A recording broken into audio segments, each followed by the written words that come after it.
Hello, my friends. It's Heather. This week's Celebrity Chat, you're going to love this one. This is with Dan Rogers from rxRecourse. And we are talking fitness and wellness, but we even start talking about our favorite music to work out with. So check it out, leave me a comment, and hey, why not pass it on to a friend? Take care. I'll see you soon.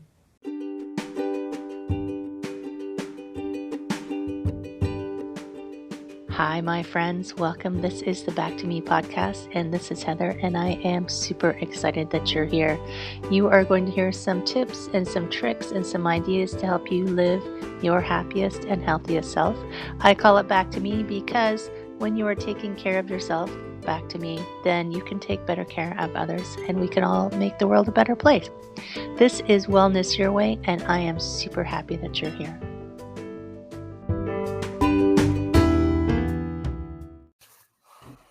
There we go. So that's us live, and welcome, my friends. This is Heather again. This is the Back to Me podcast.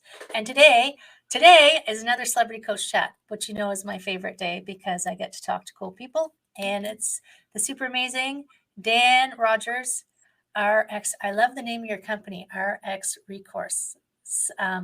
So instead of me introducing people, I always think like, you'll tell us so much about you. But first, I want to ask you, where did you come up with the name rxRecourse? So the name thank you for having me, first of all, Oh, Heather. of course. Really love to be able to get on these shows and talk about a variety of different topics. So really looking forward to chatting with you. And our name came from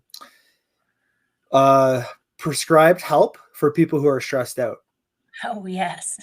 Right. Because we're talking like everybody pretty much, right? Yes. It's like So you're stressed out. We got you. yeah. So Yeah. we were talking a little bit before we went on, and I was like, oh my God, we better press record.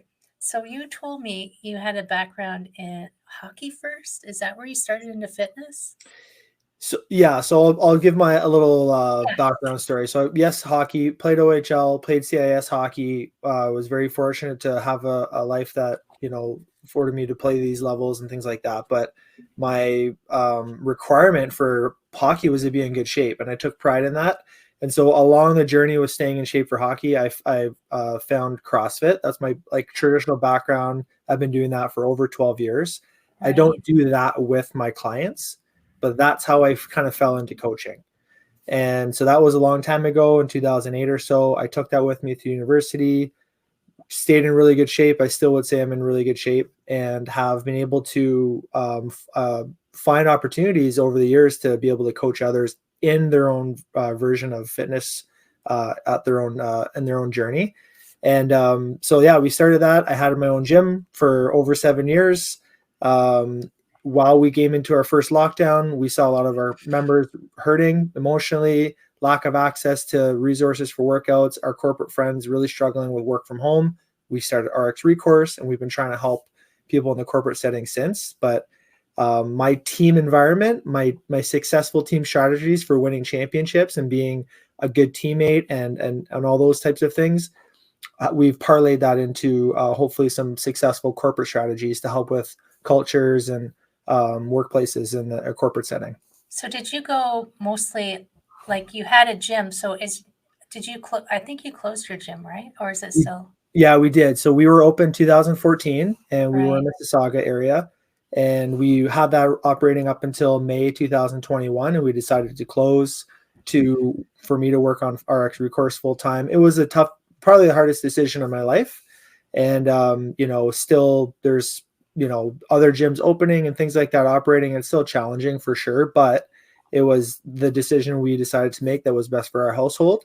And but it was definitely tough. So that was made with the fact that we had our rxRecourse operating as well. So they were layered to each other. So we didn't have nothing to fall. I didn't have nothing to fall back on. I had rxRecourse. But yeah, we had our own gym. It was a beautiful thing. I could talk for a lot of time, a lot of days. We had a really good thing going. We had a lot of success there. The members in the community was great. We had a competitive market, doing very well, and we'll always be very proud of our accomplishments with that. It is hard. I mean, running a bricks and mortar has lots of challenges. And when it does go, I mean, I had my own yoga studio for 10 years, and I didn't get to make the choice myself of it closing. And I was like, no, I was like so upset for a little while. But then I was like, okay, you do that, which we're talking mindset before we started. You do that little shift. Okay, well, I can't control that, or this is the right decision for right now. So how do I change over to the next thing? But before I forget, who did you play for the OHL? So I was drafted by the Owen Sound Platers, who are Huh. now the Owen Sound Attack. And I played a year and a half there. And then I played a year and a half with the Belleville Bulls, who no longer have an OHL team. They moved to Hamilton, I believe. Oh, did they? But then an AHL team came into Belleville, and now is the Ottawa Senators farm team. Right. So we played, I played 3 years there, and then some years in Georgetown and junior A hockey in front and behind that, and then 4 years at Lakehead University up in Thunder Bay. If anyone, Ooh, ah. yeah, great times in both areas. I try to explain to people that, you know, us Southern Ontarians think of North Bay, Thunder Bay as like way up there, even though it's not really that far away, but it just feels far away. I used to go watch OHL when I lived in Ottawa. That's why I was asking. I probably saw you at some point, right? We would go play Ottawa after playing Belleville, then Kingston, then Ottawa, and then come home. So we were extremely tired, playing No 3 kidding. games in 3 nights, and that Sunday game would be live on national television. Of course. So we would get completely bulldozed in that game, and multiple times. That was how the schedule just worked out. And they were also, they had the highest scoring players on the team, as they're a good team themselves. But good memories from the OHL. If anything, it taught you how to be able to, manage your time with school and being on the road, and a lot of really good memories, a lot of really good people, and I'm very grateful for that, the opportunities that came from the OHL. Yeah, totally. And be like performing at a higher level of fitness, like you have access to more. I mean, if you weren't not to not say OHL isn't important, but it's not like NHL level, but still you have access to like training and information and education and figuring out what works. Interesting that you do CrossFit for yourself, but not your clients. But I've been a personal trainer for about 15 years, so I understand why. But what kind of stuff so you're online now. Mm-hmm. You're doing corporate. Do you still see regular people as well? Right, regular Yeah. people in quotation marks. Yeah, I mean, and I owned a CrossFit gym. Well, So I owned a CrossFit gym for 7 years called CrossFit Streets, and I coached hundreds of people over the years to do CrossFit. it's hard to do virtually, though. It's hard to do virtually, and it's not the right thing for everybody. No. But not everybody from a virtual setting has access to A, B, and C for equipment. I'm not a CrossFit affiliate, therefore I'm not able to use that form of training. Right. My philosophies now have shifted to the fact that we do a consult to see kind of where we're at with why they're coming to me, if it's an injury, if it's performance, if it's general fitness, if it's weight loss, if it's building muscle, etc. We take that information, I assess if I can help, and then we would carry out our online training, just to touch on that, based on what they have access to. So if they have access to a gym or a home gym or not a whole lot, we would then be able to provide some sort of programming for them on a monthly basis, where it's 2, 3, 5 days a week, depending on the person. And so that's the gist of kind of that online virtual custom coaching situation. And it's not always fitness related, to be honest, Heather. There's a lot of times where my coaching is I'm accountability for them for a walk, people to get off of their vices, so to speak, like a lot of things that like these phones that we not carry devices, vices. Yeah, well, that too. There is a device too. Like, it is a vice and a device. Yeah. So that type of thing, right? And to provide support. We're just kind of guides. As you coach for a long period of time, you figure out at some point that you're a guide, and you're not going to be able to tell people to do stuff, but you're going to be able to ask questions that prompt them to figure out the answers by themselves, and you kind of guide them that way. So that's where that goes. In person, I definitely coach in person. I've got a really great opportunity at a local gym here where I am at Onyx, and I'm super grateful there. Personal training, team training, and a couple classes that are themed around things that I like, and I like teaching others. And so I do that. And those are And my it's nice that things are starting to open again. yeah. Right now, as we're recording this, I think the mask mandates have come off. Mhm. I guess we're coming up to about a week. And interestingly, I was at the gym this morning, and because did I tell you that I'm training for a 110-kilometer kayak adventure race? It's first I've seen it. Oh my gosh. I know. I'm still in shock that I'm like doing this. So I go to the gym nearby to get on the rowing machine and do some cardio. But people are coming back, and everybody seems pretty happy and being pretty respectful. So but I don't think we'll ever get away from, now that we've experienced it for 2 years, we were talking about this a little bit in terms of podcasting and recording and interviewing. It's like the online has so many advantages. So I was in the gym earlier, and I'm on the rowing machine, and there's a girl, and she's got her phone leaned up against the wall, and I can see her trainer talking to her, and she's got her earbuds in, and she's doing her workout virtually with him. And he's like, no, tuck your belly in. Because I can see he's trying to correct her plank. But I was like, wow, hybrid, go to the gym, but bring your trainer with you no matter where you are, right? You can do that. I mean, I have some clients that I will meet face to face. The majority I don't. And I'm doing check-ins with them once a month about the things that are going on in programming. And I'm getting video back and giving them feedback, but I'm not connecting schedule-wise with them. I couldn't handle a large quantity of clients, right? I don't have enough hours in the day. Well, and it makes it easier for them too, right? Because they know that you're going to be checking on them. Mm-hmm. They know that you're looking after them. They know if something goes wrong, they can say, I blew my shoulder out, doing kettlebell swings or something. Yeah. And you're like their expert, your cheerleader, your whip cracker. Did you do your workout today? People need it. I have 3 accountants that are my clients. It's accounting season. They are started with work, and they self-describe, say like, thanks for the reminder. That's the thing that got them to get to the gym and take a break, or a reminder at the start of the week. Hey, remember 30 minutes or 15 minutes is better than 0. So try to give yourself something this week. And they say, thanks. That's the thing that gets people to be active. It's true. That'd be that little reminder.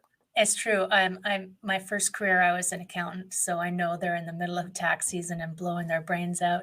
Oh my gosh. And I had a client for a little while who I saw one-on-one, and I said, and she would come twice a week, and I said, you could do this at home. She said, no, I wouldn't.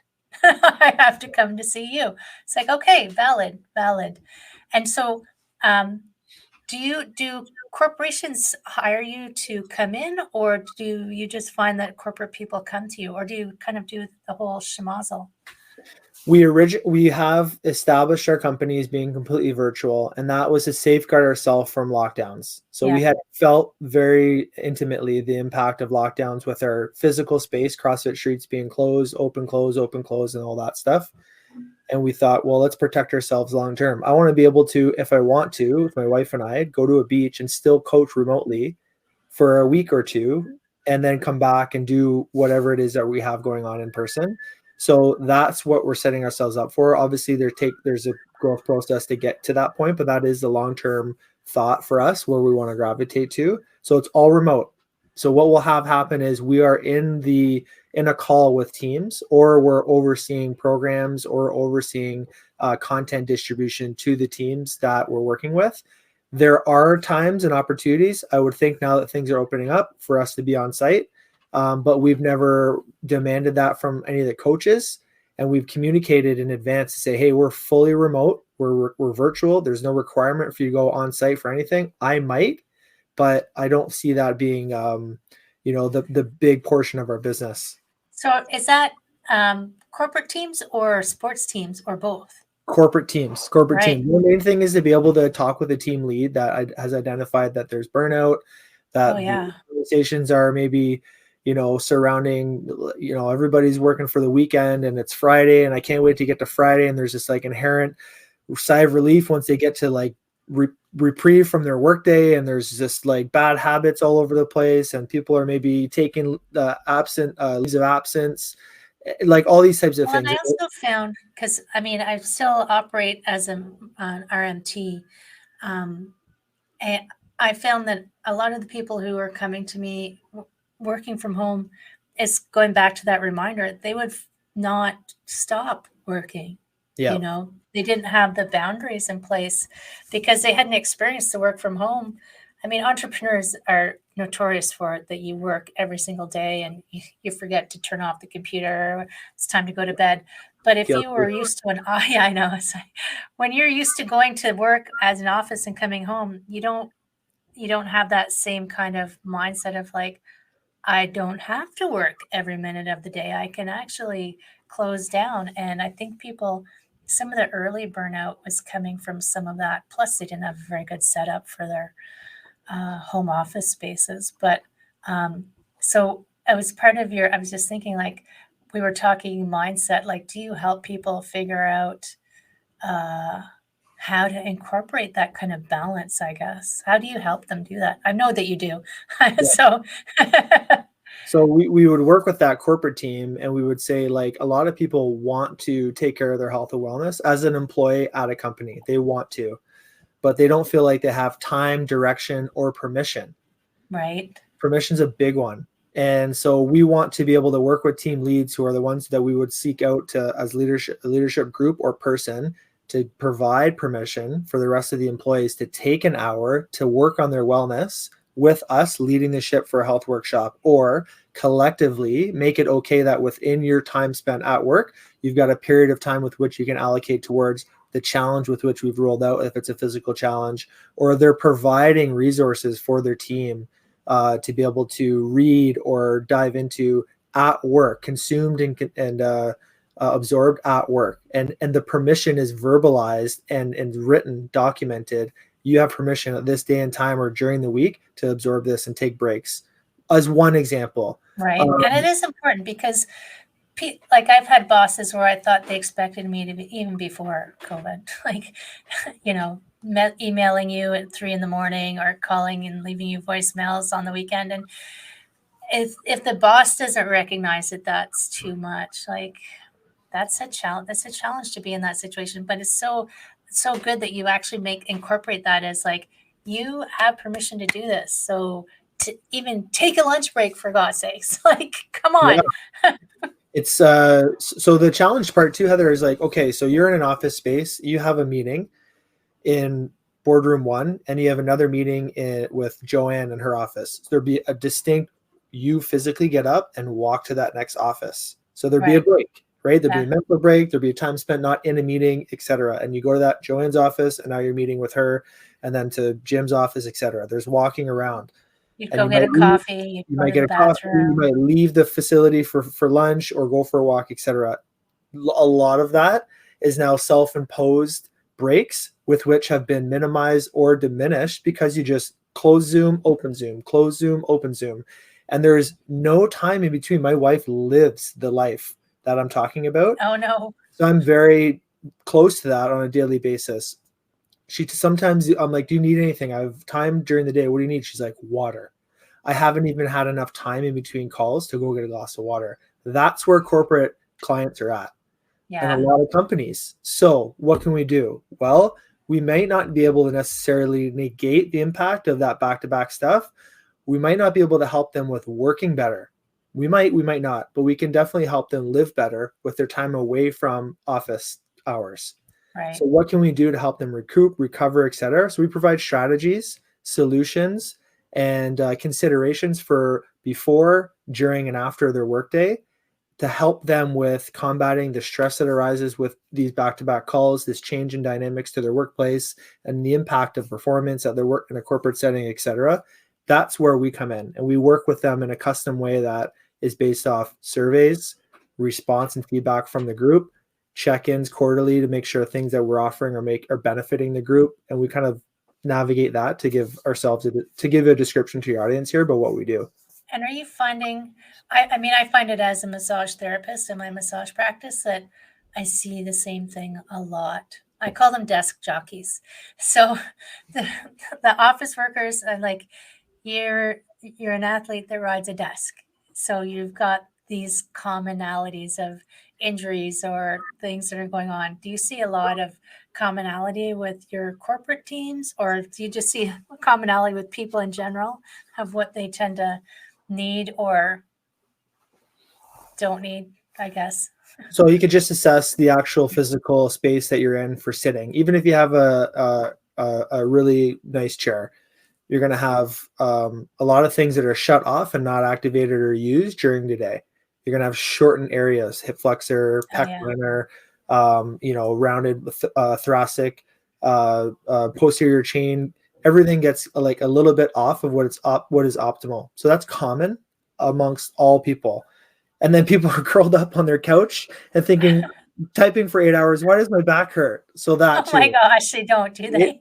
The lack of activity too throughout the day, with the fact that there are back-to-back calls, there's a lack of like just general walking, and it has to be like really, really structured into somebody's day for it to take place. And so these are common things. And then I think another common thing, Heather, is just like mindset stuff. So it's a lot of I've really been distraught over the last couple of years of the ins and outs, the impact on my children, the impact on my future. Where does this all go long term? Lots of unknowns, right? Job stability, unknown, global, all this stuff. Everybody's kind of like and doing this, and that's been a big factor. And people have been burnt out, worn out, and banged up from the last 2 years and beyond. Even before COVID came to Canada and we had lockdowns, there were still people that were existing in corporate setting that were challenged. So now we added a whole layer, right? Added a whole layer, and it kind of put a lot of people over the edge. And I'm a big mindset guy. I have a lot of different strategies, and I do things to help me stay in a good spot. And so we thought, let's get this out there to them and talk to these people and lift their spirits and give them strategies and hear them and try to give them some solutions. And that's independent, maybe sometimes one-on-one, and that's sometimes group stuff that we can disclose. And it's really, really nice to have I just ran a stress and mindset workshop yesterday for a group that we have, and it was in the moment. And part of the in the moment stuff was cookie jar. You've done this before successfully. Don't forget that. Whatever you're working on as a challenge, you've done that before successfully. Remember that. And then we go through different tidbits of things they can remember in the moment, and we review that and a variety of other things as well to help with mindset, because that's been the thing we've seen that's been the biggest. We talked a little bit at the beginning, like you mentioned your podcast. When did you start your podcast? I'm assuming it was in the middle of COVID. So my podcast, I guess, was just whoever would hear me before in person, and now it's just become recorded. So so really, honestly, about 3 months ago, we started with the idea that I had a podcast idea, written out the business plan, so to speak, with who I wanted to interview, what the premise of it was, and it's called Mindset Matters. I want to have it be, providing bright spots, and I want to have there be an interview or a topic that helps lift up the audience's spirits, has them have a little bit more tools in their tool belt for navigating the challenges that exist in their day, whether it's professional, home life, or anything else, and have them feel as if there are strategies and tools that they can use to combat that, or have themselves see through a different lens. So that started about 2 months ago, and it's been recorded, and then the back end now is going to be made live on YouTube, Spotify, etc. Moving forwards the next couple months. All of the places. It's in all of the places. Gosh. And I mean, it's interesting because I started this, I think, officially became a podcast in just this past fall. I had been doing live stream videos every week to try and just say, hey, here's an idea. Hey, here's an idea. Hey, here's an idea. And knowing that in social media, things get lost a lot. But knowing that even if one person heard it, and even if they didn't do anything that day, it's like plants a little seed for them. Yes. And one day they might just go, oh, I remember something. Like the day they need it, it will show up hopefully in their brain. And they'll say, somebody said, I don't care if they even remember it was me. Somebody said something once that I could do that to help me with this. And like me, whenever I hear stuff, I've got these post-it notes all around my desk. It's like the I am enough with the little heart. The, you know, and one of my favorite ones is your ego only sees what it can lose, never what it can gain. So all of these little motivational things that spoke to me at some point. So I stuck them up to remind me. I even have like all these little cards. Like this was my one today about being, letting go of being right. Yeah. So it's just like, apparently that's a big deal for me. As being the oldest of 4 children. you gotta, That's you gotta always be right. No, you don't. Heather, there's so much going on in what you just said. One, letting go of being right as a way to live your day a little bit easier and a little Oh bit yeah. lighter. And you just Like you melt just and you calm down a bit, right? You're just, oh, whew, decompress. But then recognizing the impact of where you are in your siblings, like in that, in responsibility the ladder. upgrade, right? You were saying it just recognizing why am I the way that I am from doing a little bit of a dive into adolescence and how you were brought up and all that stuff to understand a little bit more about yourself, which not a lot of people do. We No. not at all. And they're thinking, why am I reacting this certain way? Well, we're big advocates of, I would say, personal growth, right? Like trying to improve and be a better version of yourself. And that's at different times for everybody. But those two things stand out like that. If you can have there be this understanding of what it is that you want to improve at. Part of my point today was don't let or make a weakness list. Make a list of all the things you're not that good at and that you want to be good at professionally, financially, socially, physically, everything. Make that list, not to dwell on it or feel bad about it, but to be a little bit more guided on the things that are going to make you more well-rounded if you allocate more time and energy towards it. So your weakness list could have 1 to 3 topics per thing, per segment, and you could just continue to revise and refer to that list to make yourself a more well-rounded version. Letting go of being right could be a thing that weighs on you. At the end of the day, you're like, gosh, I had 3 situations and I could have just let it go, but I didn't. So that's a thing you're working on. And others, I would say, aren't working on those things enough to be like a well-rounded, maybe like calmer version of themselves. And it's a great practice. Right. And I don't think I've ever heard it framed that way. I've heard people say, and maybe it was more from a business context, operating in your zone of genius. If you're not good at it, get somebody else to do it. But you can't do that for self-development, No, right? Can I no. just outsource that? Can I Yeah. just I heard at one point that somebody had this business where they could outsource arguments with their spouses. I thought it's like, are you kidding me? It was a thing, apparently. You could outsource an argument with your spouse to get somebody else to do it. But it is true. Like we put a lot of pressure on ourselves and nobody else is putting that pressure on us, right? It's just like it's all you. Sorry. And I think instead of calling it a weakness list, I might call it an opportunity list. Absolutely. Yep. Like these are things that and the first thing I did something recently where I was talking about the first step is you got to have an awareness. If you don't realize that there's something that you're not great at or that you could improve at, then you'll just stay that way. But if you keep banging up against the same thing, maybe just stop hitting your head against that thing, step back and go, what is that thing I keep banging into? Yeah. Right? So it's like, oh, there's a big wall there.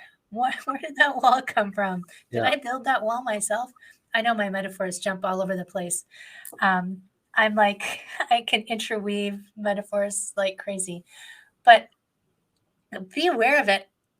But that doesn't, like, once you know, you can't unknow it, right? So don't ignore it. Don't don't let it, I guess, become something that, like that you said, being right. Don't let it weigh you down. think of it as like, wow, that's kind of cool. That's interesting. I wonder what I can do with that information. Like I recognize where a lot of my foibles come from because I've done a lot of introspection over the last 20 years. Yep. So, but I still discover new things. Like Yes. all the time, I'll go, holy moly, I never noticed that thing before, right? And I don't want there to be an end, because if there's an end, that probably means I'm dead, which is Well, yeah, exactly. I mean, the whole I think about, I do introspection a lot, and I think about where am I right now today? I'm 38 in May. Where am I right now? Where do I want to be? And knowing that whatever I'm doing and going through and working on in my call it your opportunity list, what are my strengths? They don't have to be the same in 5, 10 years. Allow yourself to evolve, allow your story to change. And the exciting part is this opportunity list. It's excitingly up to you. It's in the best possible way. It's on you, and it's gonna be you who goes through that, like decides to change, writes down what it is that you want to change in terms of opportunities, does it, and then gets on the other side and has this new version of yourself. You don't have to have the same version of yourself in 5, 10 years. And too many people get stuck on it with a lot of different things in their life, and we're trying to not change everybody with conversation, I would say, but just allow yourself permission to have some evolution as a human, and growth in well. different areas. And sometimes I think like you actually, because I just taught yoga a little while ago, you won't be the same in 5 years. Um, it's just it's impossible, because unless even if you lock yourself in a room for 5 years, you're not going to be the same person 5 years later. But you can go through those 5 years mindlessly and just kind of not paying attention, or you can go through those 5 years with it's some degree of intentionality, not trying to achieve some pinnacle of anything. Just I think of it as a curiosity and exploration. So the let go of being right thing. I've had that thing on my wall for about 5 years, but I still look at it and go, oh yeah, I still need my reminder. Even 5 years later, I get better and better and better. You Yep. know, I'm moving towards my goals. My coach, because of course I think all coaches should have coaches. My coach is like, your goal is out there in the future, and you're here, and it looks like this giant thing that you can't cross. But really, you only have to take one step, Yep. and then you're that much closer. It's like, Yep. okay, fine. Yep. It's tough, right? Like we equate that to getting somebody to be active as well. That one step thought process. That the definition of the hard part with being active is that it's got to check so many boxes. There's all the deterrents that exist, weather, clothing, structure, etc. And we said, listen, you open your door, you put shoes on, you go out for a walk. That's step one. You do that 7 days in a row, you're going to feel a heck of a lot better doing 7 days in a row of a walk to get yourself started to be active, building your habit, versus one Wednesday where you worked out for 2 hours and it was this big orchestra of strength, yoga, etc. It's going to feel a heck of a lot better checking off that box 7 days in a row of a minimal amount of activity than that one big day. So let's allocate these personal growth tactics and this personal growth strategies with which exist with just chipping away at being better to activity. Let's see if we can just like get our minds change about activity as well. And that's what we kind of work on is with groups who are maybe some people are not active to get their feet wet with it. And it is interesting. People have this idea that, oh, it's going to be, it's such a big thing to get a workout in. It's like, I have to get on my workout gear and I have to get my gym bag, and oh my God, I forgot my lock if you're going to the gym. Yeah. And this and this and this, like they just see it as this big event where it's true. I don't even sometimes put on my shoes. Just go Yeah. outside, right? Yeah. And Watch out for glass. But yeah. but also I was thinking about this, the weakness opportunity list, whatever you want to call it. You have these things you want to work towards that, your goal is off in the future. And I mean, we both are kind of in some way saying it, you don't have to do it alone, right? That's what coaches are for. It doesn't even always have to be a physical goal. Like whatever you want to improve or work on doesn't mean you have to do it alone. Mm-hmm. You know, there's people, I surround myself with amazing people. And it's not always going to be your family and friends because they might not understand what the heck you do. Right. So I don't think my family, if they're listening, I love you all, but I don't think they understand exactly what I do. Same. Right. My My dad thinks I husband do does, jumping but jacks on. My dad thinks I do jumping jacks on Zoom. you do, don't you? I do. I can, but that's but the main thing. The things that I pay for my mortgage with doing jumping jacks on Zoom. Right. Totally. So, but you surround yourself with people who get what you're trying to get, what you're trying to do, hold you accountable, hopefully, and support you. So you're not going to have to do it alone. Like I'm in this group. Do you know, have you met Karen Ite? You must have met Karen Ite at some point. She, I haven't. I don't think I can remember. No, sorry. okay, that's all right. She's been in some of the same groups we've been in together. I interviewed her a couple of weeks ago, and she has a little every Monday to Friday. It's 9 a.m. People come into a Zoom room that she just opens up, and we just like say, "You're awesome. Who needs help today? If you're feeling down today, text me, and I'll phone you, and I'll give you a pep talk." It's just like all it is a half hour of making each other raising the vibe to get your day started. And that's the kind of people that I want to have for Yeah. me. Yes. Right? Like, isn't that a great place to be? Social audit. Hey, let's talk about it. A social audit. The 5 to 10 people you spend the most time with when you have the decision to spend time with people. Assess that group. If those people aren't lifting you up, you're not talking ideas, you're not doing things that are in line with who you want to be and what you want to become, do an audit. Less duration and less frequency. Like with the group with which I'm around, I'm hoping to be around people who are better financially than I am, Oh, that yeah. are better family people than I am, better athletes than I am, Play better golf.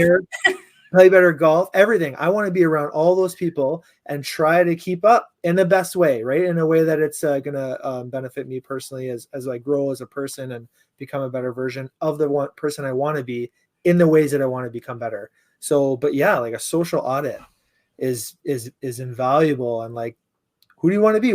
If you're constantly in the middle of these draining conversations or social situations or whatever it might be, and you don't want to be that in them, and they know, and they takes things out of you, and they're not lifting you up and they're bringing you down, do an audit. Right. And then assess and address. And then you seem to have that figured out. And that's a great message. I think that is challenging because it comes with guilt with not spending time with people that you've previously spent time with and being judged from those people. But you got to be like, this is me. This is me. I got to do me. One of the last things on there's lots of words on the back of this let go of being right card is let yourself be who you are, right? And it's true. It is hard. Like you can't choose always who you spend your time with, you know, coworkers, you can't always choose. Although these days maybe you can. There seems to be what's the mass exit going on. Yeah. You can't always choose your immediate family, and some of them may not be all that uplifting. But you can choose a lot of who you interact with. And you can also choose, even if you're with people that and I've been doing this experiment the last while, even if you're not with people who you want to be with, can you be the person you want to be with those people? Yeah. Because they might not be elevating you, but you might help elevate them. Exactly. And then I'll go back and I'll spend the time with people I need to bring me back up. But if I can keep my vibe high with those people, then my vibe muscles are that much stronger, right? That's a great point. It's a great point. You can't control the situation at times. You can control your reaction and interaction with that situation, right? Yeah. Like I can be, you're right. That's a great point. Sometimes you're the one that's doing the lifting. That's what you are. You're a coach, right? You have to inherently think in situations throughout the day that it's not always going to be you getting the reciprocated lift. But you can go that's a great point. I love that. That message should be like highlighted that, So writer downer. if you're good, I say to people, like, if you're good, you're good, but go help someone else. Yeah. If you're good and you got these things locked in, your mindset's great, your nutrition's great, your activity's on point, great. Go loop somebody in else on the great things that you're doing, like to get them out with you for the activity, or to get them to maybe like consider something for nutrition, or maybe have them, buy into a little bit of the mindset stuff. Like if you're good, share it and be able to try to lift others up, because not enough people like at times hoard those good things. Right. And And that's why I like, so my secret world takeover plan as a coach is that ripple, right? It's like if I help these people and lift them, and then they go out and help. So my program is called Back to Me. The program that I run for my stressed out women is like, if they can look after themselves better in whatever aspect it is, it's not all physical, right? We know it's not always physical. Yeah. Physical, emotional, spiritual, relationship, financial, professional. Those are the 6 categories I work with. If I can help them elevate themselves, then even if they're not intentionally doing it, they're going to be at a higher vibe when they interact with their people, and maybe they lift them up. And then I just see this ripple effect, and, in my fantasy life, world peace. But I know that's going to take some time if I'm only seeing a few people at a time. Yeah. But the more people who are doing it, which is all the people I love talking to on the podcast, is like the more people rippling it outwards, the bigger the wave of awesomeness happens. Mm-hmm. And not everybody's going to want to, here comes another metaphor. Not everybody's going to want to surf that wave, but there will be people who jump on and say, yeah, I can do that. I feel great. I want to help more people feel great. Doesn't mean you all have to become coaches or trainers or anything. Gosh, no. Keep doing what you're doing. Yeah. Just be awesome at being you, right? I remember even moms, like people, stay-at-home moms used to be, maybe, I don't know if it's still true, but they'd be like, oh, I'm just a stay-at-home mom. I'm in this women's networking group. She said, I'm just a stay-at-home mom. I'm like, that's an important job. Yeah. Like, don't bring that job down to I'm just a, like, that's a giant job. And if you are a super amazing, the best you can be mom, then that's going to help those kids be amazing people. So everybody's got a role to play. Like I used to be an accountant. Right now we still need accountants in the world, and I love accountants, but I don't want to be an accountant. I want to help people in a different way. Yeah. But thank goodness for accountants that they're helping people in the world, right? And you're helping accountants. Yeah, I'm helping accountants be able to find a little bit of, some of my clients are accountants. I think we talked about this offline, and it's a busy time for them. So my check-in points are more frequent with them, and they're in a way that respects the fact that they do have more on their plate. And it's just gentle nudges towards using activity as a way to relieve stress, take time for themselves to be able to stay focused on being a good accountant, being a good father, and then, making sure that they're doing their own personal wellness. So that's that kind of relationship with that group. I love the trickle effect. That's why we had a gym. I still feel that I have a big, long life of coaching ahead of me, and I've been doing it for 12 years full time now. And I see that with a person who I coached when they were 16, who now is a coach of a hockey team. Cool. 24, who's coaching AAA and is a teacher and has this positive, great impact with which I was able to help nurture at their younger age. And there's countless stories with which exist as you go along in your coaching journey. And it's cool to hear how it plays itself out. But moms at home, side bit, if a mom is like struggling in a workout, or they have in the past in workouts, even now too, I'm like, you had a baby.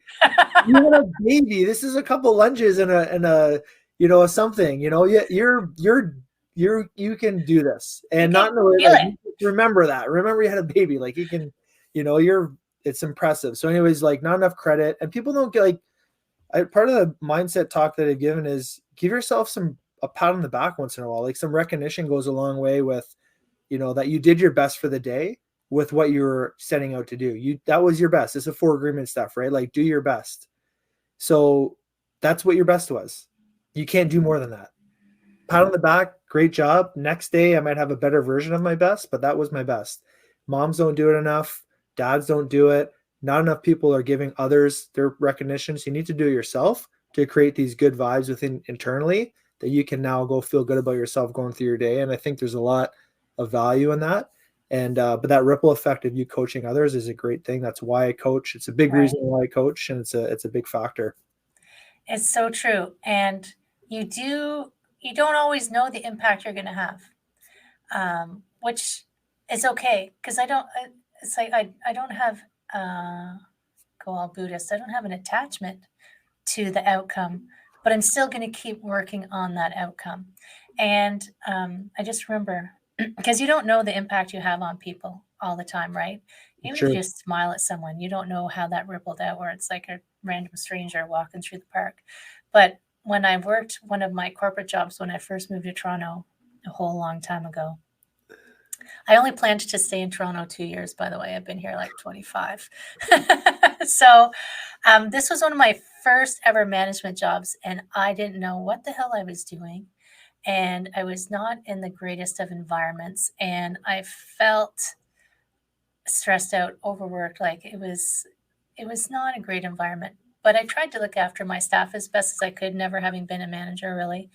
And um, a few years later, one of my employees got hired in a company like I hadn't seen her in years and years. But the person who hired her um, came back to me and said, "Oh, she mentioned you in her interview and said you're the best boss she ever had." And I was like, "What? I didn't know what the hell I was doing." Yeah. But because I was just trying my best to be the best I could be, Yeah.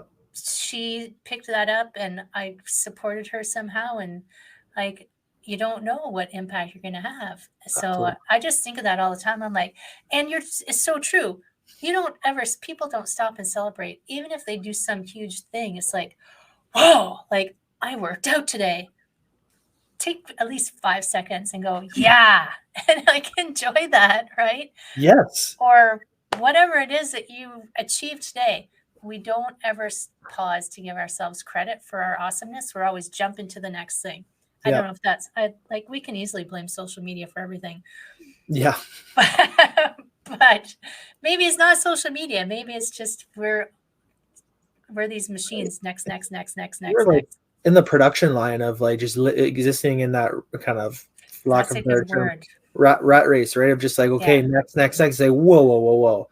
If I want to enjoy my time in this setting at 2:31 on Friday, give yourself a pat on the back. How good does it feel to take the moment on the thing that you did well, breathe, and like enjoy that you did a good job on the thing you set out to do?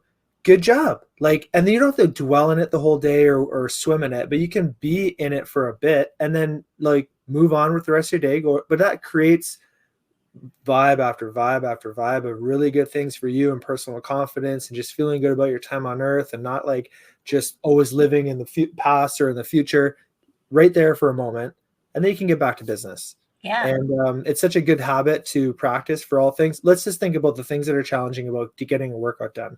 There is your soreness, there is your mood, there is kids and animals in your house, there is a commute, there's the weather, there's if you have clean clothes, there's the workout. What am I going to do for my workout? And the list goes on. So if you got the workout done, great job. Like, give yourself a pat on the back. It's not easy at times, and that's a really good practice to disclose to the audience here. Yeah. When I finish a workout, because right now I told you I've been on the rowing machine. I take a picture of I go back to the memory and I take a picture of the workout. And I'm not looking for approval, but I send it to the woman that I'm doing the race with she's my workout. She's in Calgary right now. She's my workout buddy, even though Yeah. she's like halfway across country. I'm like, here's what I did today. And she says, yeah, even if I sucked. She goes, yeah. Yes. I get 10 texts a day for over 10 years from different people in a week. I would say that I get 20 to 30 in a week, right? And it's just random. Sometimes it's every day from people that are taking pictures of the workout they did. And I'm their person. I said, continue to make me that person, not paid Yeah. clients. They're not paid clients. They're just like fitness accountability buddies. And And I do the same. It's this is helpful. this is you surrounding yourself with the people who are going to support you and also celebrate you.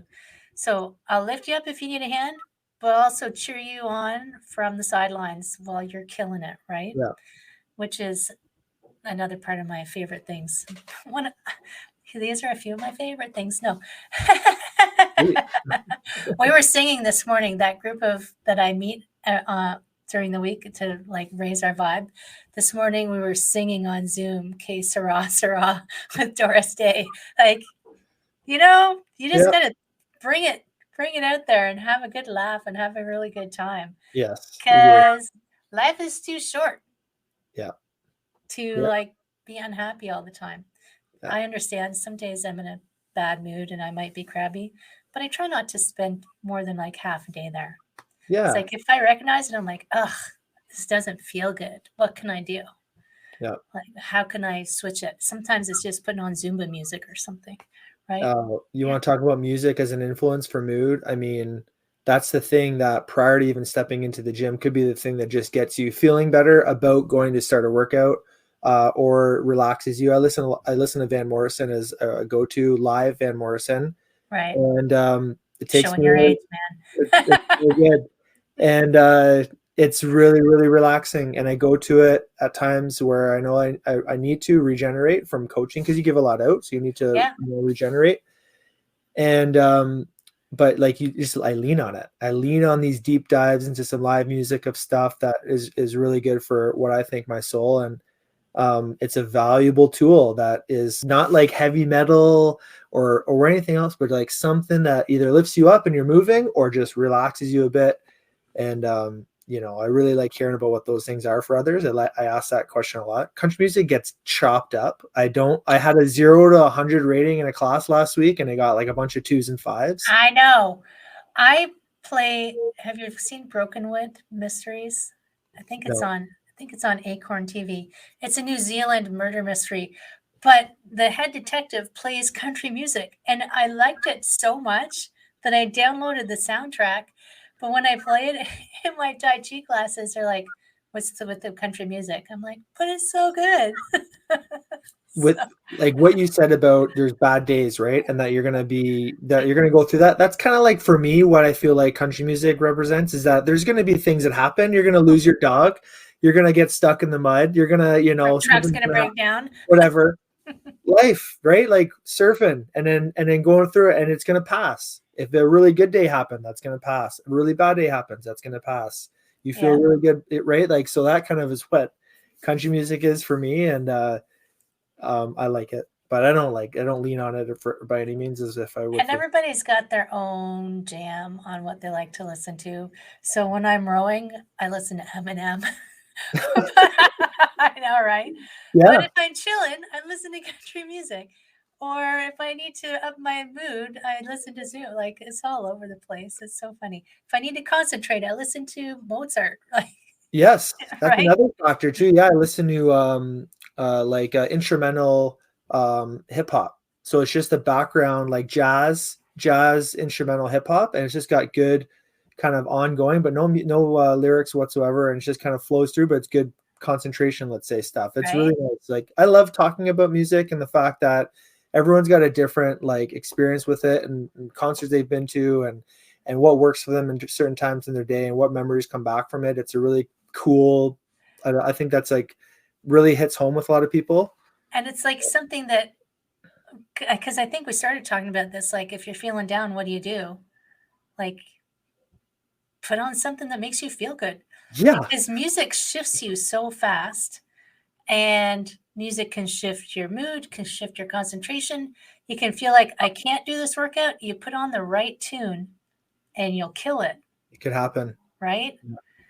I mean, a lot of the can'ts are all up here in your brain, not in Gosh, your body. Your body will yeah, go, heck yeah, I can do it.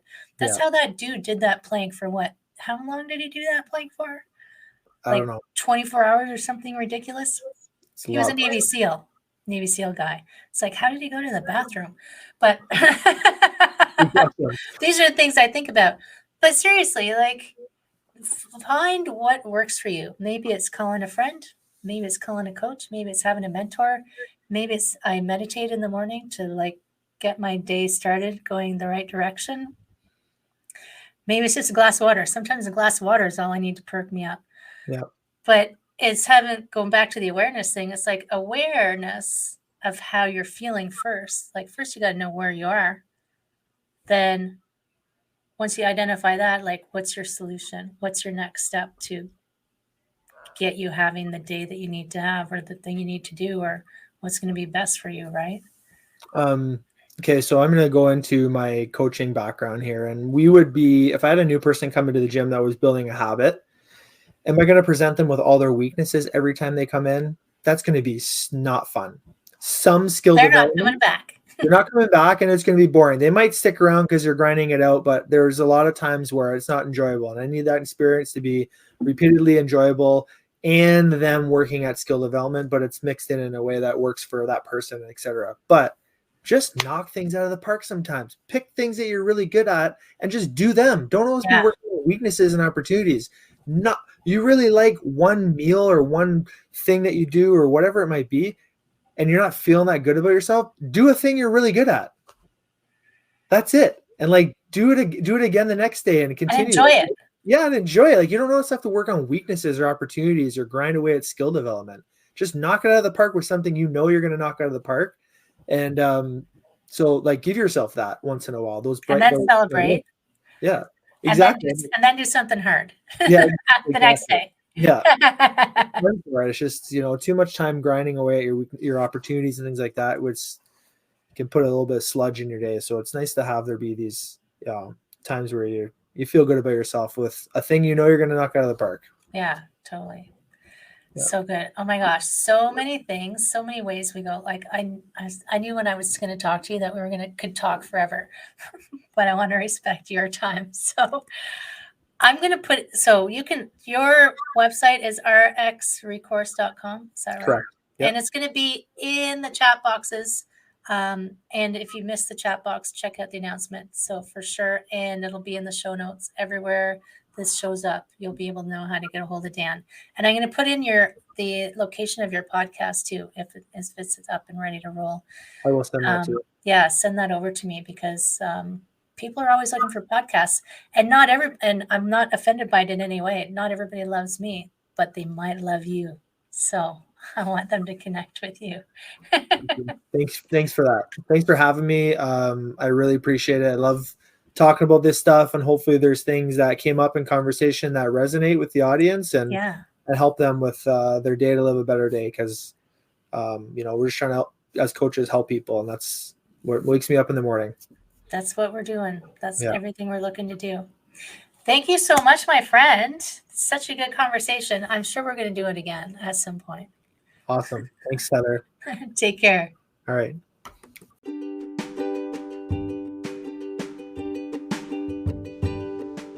Hi, my friend. Thanks so much for listening to this entire podcast.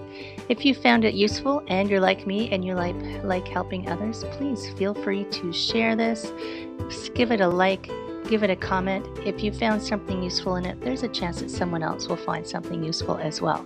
Also, if you have any questions at all, I can absolutely help, and I would love to help. You can email me at heather@prosperityflowcoaching.com. If you want more of this awesome content, you can follow me on Instagram, Heather Stewart Coaching. You can follow me on Facebook, Prosperity Flow Coaching. And I have a personal request. I want to help as many people as I can with these podcasts. And if you could give me a review, hopefully a good one, if you could share, if you could send this out into the world, I would truly appreciate it. I hope you have an amazing day, and I hope that you find your way to wellness by getting back to me. Take care, my friend.